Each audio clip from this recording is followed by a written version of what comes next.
biro wetu. Bwana wabariki tena. Amen.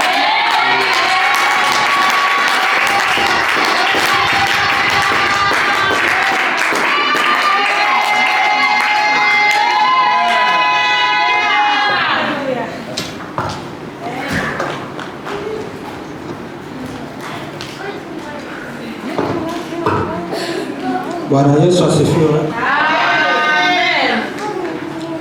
Leo sauti yangu ita scratch.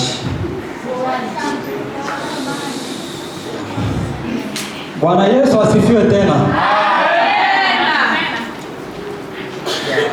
Nafikiri maombi yalitangulia na nyimbo za kutia nguvu zimetangulia na Mungu ameshakututia nguvu. Lakini nitangulize kwamba kutokana na somo la leo ni kila mtu ajihisi kutumikia, ajisikie kutumikia kanisa, ajisikie kutumikia watu.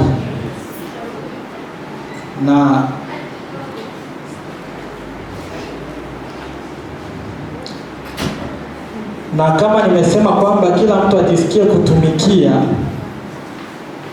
neno letu la leo linazungumzia simama katika utumishi. Amen. Lakini pia tutaanza na kitabu cha Methali 22:6.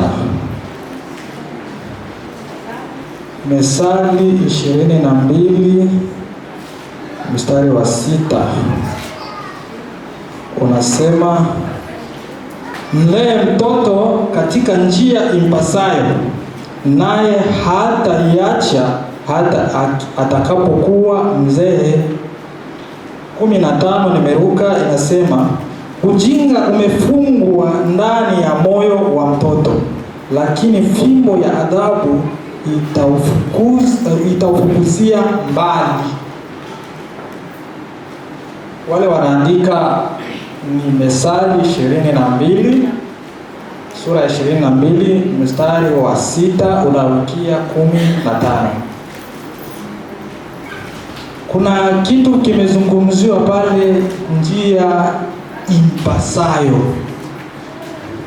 Kuna utofauti wa njia ipasayo na njia impasayo mtu. Na njia ipasayo ni ile anayoambiwa mtu au analazimishwa mtu kupita sehemu. Lakini njia impasayo mtu inalenga kile kilicho ndani ya mtu kifanye kazi. Kwa hiyo nafasi ya hapa inasema hapa tunaanza na maisha yetu ya kawaida majumbani kwetu. Nakumbuka wakati nasoma, mimi nilikuwa napendelea sana kusoma masuala ya kilimo. Sasa mzee ananiambia usomee veterinary. Nikamwambia mzee, sasa mimi huko nitaweza? Mimi napenda nikae zangu kwenye mifugo na mambo mengine. Sasa kwa kutibu kuwa mganga mimi siwezi. Lakini mzee ananiambia, "Wewe huko." Sasa mimi kilicho ndani yangu kinaniambia hapana, huko siwezi. Na hiyo ndio utofauti wa njia ipasayo na impasayo. Ina maana ile ipasayo ni mafundisho ya kutoka kwa wazazi kwa ajili ya kumwelimisha mtu asimame katika njia impasayo. Ndio maana 15 hapa inasema ujinga umefungwa ndani ya moyo wa mtoto, lakini fimbo ya ghadhabu itaufukuzia mbali. Maadili ya kanisa, maadili ya jamii yetu yanatoka kwa wazazi wetu. Lakini pia wazazi wana nafasi ya kuacha nafasi ya mtoto atokeze kile ambacho ameleta duniani, ambacho kinasemwa ni kipaji. Bwana Yesu asifiwe. Na kwa sababu tunapewa nafasi ya kutokeza vipaji, ndio maana leo tu niko hapa, naona kinanda kiko hapa, gitari iko pale. na tunahitaji wengine wajitokeze, kwa sababu hicho ni kipaji. Wanaweza wakajitokeza wengi kwenye mziki, lakini wenye vipaji watagundulika tu, na inafika hatua mtu anajitambua. Wakati mtu anaanza kujiuliza mimi ni nani, mimi ni nini, huo ndio wakati wa mtu kujitambua. Unatakiwa kufanya kile ambacho unastahili kukifanya, ndiyo njia ikupasayo. Bwana Yesu asifiwe sana. Bila kusahau, neno letu linasema simama katika utumishi.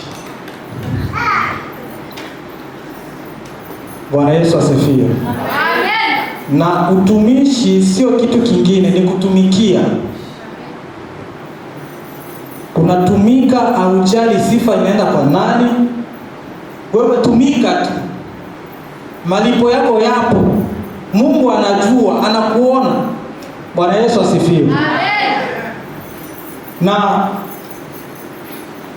katika kuendelea na somo, tufungue kitabu cha Wakorinto.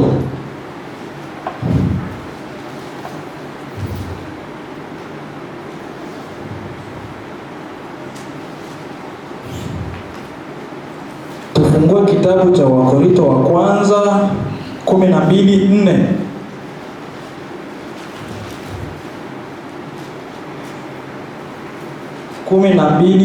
Wakorinto wa kwanza 12:4. Soma kama ndio. Unasoma kitabu cha Wakorinto wa kwanza. Taendelea mpaka 5. 12:4 hadi 5 tunasoma kwa jina la Yesu Kristo. Basi pana tofauti za karama, bali Roho ni yeye yule. 5 inasema tena pana tofauti za huduma, na Bwana ni yeye yule. Amen. Bwana Yesu asifiwe sana. Ina maana tunaweza kuwa tuko tofauti, huyu anafanya hivi, huyu anafanya hivi, lakini tumetokana na yeye Mungu. Pana tofauti gani ya karama, bali yeye Mungu ni yule yule, Roho ni yeye yule. Inashuka kule mpaka inazungumzia kuhusu karama za watu. Watu wamepewa karama za kunena kwa lugha, watu wamepewa karama za kufundisha, wengine wanatabiri, lakini Roho wa Mungu ni yeye yule. Maadili ni yale yale, lakini kipaji ni cha kwako ambacho Mungu amekupa ili ukitendee kazi, ufanye kwa niaba ya wengi, usimame kwa niaba ya wengi. Bwana Yesu asifiwe sana. Kutokutumikia kulisababisha katika historia ya wafalme wa Israeli. Unaweza kujisomea mwenyewe tu Wafalme wa kwanza 11 hadi 12. Sura ya 11 mpaka sura ya 12 nazungumzia hiyo historia. Kuna mfalme mmoja Rehoboamu, kwa sababu alisimama na kutokutumikia, alisababisha Waisraeli kujigawa. Yeroboamu, Waisraeli wakagawanyika. Yuda akaenda kwake na wengine wakaenda kwake. Kule walikoenda Wayuda wakasimamisha mfalme mwingine akawa Yeroboamu. Kwa sababu gani? Alikataa kusikiliza watu ambao amewaongoza, kwamba kama baba aliwatendea aliwafanyia mabaya kwa hiki kidole, mimi nitawafanyia mabaya kwa hichi kidole. Watu wakatenganika kwa sababu hawakusimama katika utumishi. Na maisha, ili upate thawabu, ni lazima usimame katika utumishi. Kanisa linahitaji watumishi wenye kujituma, watumishi wanaojua kufanya kazi bila ya kujua sifa inaenda kwa nani, bila ya kujua fulani yuko pale anaweza kafanya, lakini wewe fanya kutokana na moyo wako, vile unavyojisukuma moyo wako wa ndani. Lazima usimame kwa ajili ya kutumikia kazi ya Mungu. Bwana Yesu asifiwe. Usiwe kama huyu mfalme Rehoboamu ambaye alikataa kabisa kutumikia watu, anataka watu wamtumikie. Maana aliambiwa, bwana, ukitaka hawa watu hawa watawale hawa, watumikie na wao watakutumikia siku zote za maisha yako. Lakini alikataa. Na hiyo ndiyo siri. Utapendwa na watu, utakuwa karibu na watu, unawatumikia na wenyewe watakutumikia. Watasema fulani huwa anatusaidia sana katika hili, hatuwezi tukamwacha. Bwana Yesu asifiwe. Hatuwezi tukamwacha. Kuna watu wengine kwa sababu ya kujitenga wanaficha ujuzi wao, wanaficha mambo yao, wanaficha mambo mengine, hawataki kusogelea watu, hawataki kufungua kile kilicho ndani ya moyo yao, kinasababisha na watu nao wanajitenga naye. Sasa wakati wa shida anahitaji mtu, lakini Mungu huwa hamwachi mtu, lazima atapata mmoja tu, lakini ataacha na wao. Unaona wenzako wakuja, unaona hawafanyagi, ndio maana wakuja na huyo hivyo anakuwa amepata funzo. Kwa hiyo maisha ni utumishi, na ikiwa maisha ni utumishi, na sisi katika kanisa tunabidi tulitumikie kanisa kwa moyo wote, kwa roho zetu zote, na kwa akili zetu zote. Bwana Yesu asifiwe sana. Hayo ndiyo maisha ya utumishi. Tusiwe kama Rehoboamu. Na kitabu cha Wakorinto kimezungumzia vizuri sana. Ukishuka kule chini, kama nilivyosema, inasema karama ziko mbalimbali, lakini Roho wa Mungu ni yeye yule. Lakini tunapaswa tuzifanyie kazi hizo karama, kwa sababu ipo siku utatamani kufanya hivyo, lakini wakati umekwenda, unakuwa unachukia, kwa nini nilipanda kiburi? Kwa nini nilifanya hivi?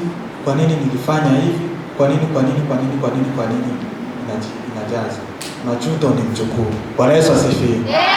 Kwa hiyo ikiwa umepewa karama, ikiwa ni ya kuimba, kama ni ya usafi, kama ni ya kuwatembelea watu, kama ni ya aina gani yoyote ile, kile ambacho ni msukumo wako wa ndani, kile ambacho kinakusukuma kwa ajili ya kanisa, ndicho unachostahili kufanya. Lakini watu wengi huwa wanahangaika sana kwa sababu wanashindwa wapi pa kuanzia. Wanashindwa wapi pa kuanzia, hali ya hofu inakuwa imejaa ndani. Wanatamani kufanya, lakini hofu inawajaa ile kutokeza. Ndio maana hata kusimama hapa, wengine wanakuambia mimi siwezi. Anatamani lakini anashindwa, nitafanyeje hapa, nisimame hapa, anashindwa. Lakini ili uweze, ni kwanza wewe useme kwamba naweza. Amen. Na pia mshirikishe Mungu kwa kile ambacho unakifanya. Amen. Na ikiwa Mungu kweli kweli anakusudi na hilo ambalo lipo ndani yako, basi litaleta matunda ndani ya kanisa letu. Bwana Yesu asifiwe. Nisiwe mwingi sana, nikumbushe tu neno letu la leo linasema ni kusimama katika utumishi. Ujisimamie mwenyewe, tokeza kile ulicho nacho, ule msukumo wa ndani. Ikiwa kuna wazo unataka ulilete kwenye kanisa, unakaribishwa ili kanisa liende mbele, kanisa lionekane lenye mshikamano mzuri sana. Watu wengi nasikiaga wanasema huko, kanisa la Thanksville Methodist lina ukarimu mkubwa sana wa kukaribisha watu. Hiyo ni karama tumepewa, lakini pia tustahili kuishia hapo. Upendo ni wa maana sana. Ndio maana kule nyimbo ziliongea yeye asiyependa na kumjua Mungu, mpaka tukafika kwenye nyimbo zilizungumza vizuri sana katika upendo. Kusimama katika utumishi pia na upendo ni kitu cha maana sana, na ile karama yetu ambayo inasababisha watu wawe na hali ya kupenda kuja hapa Thanksgiving iendelee, lazima tuendelee kusimama katika utumishi wa kupokea watu, wa kuhudumu ndani ya kanisa na nje pia. Na Bwana atubariki.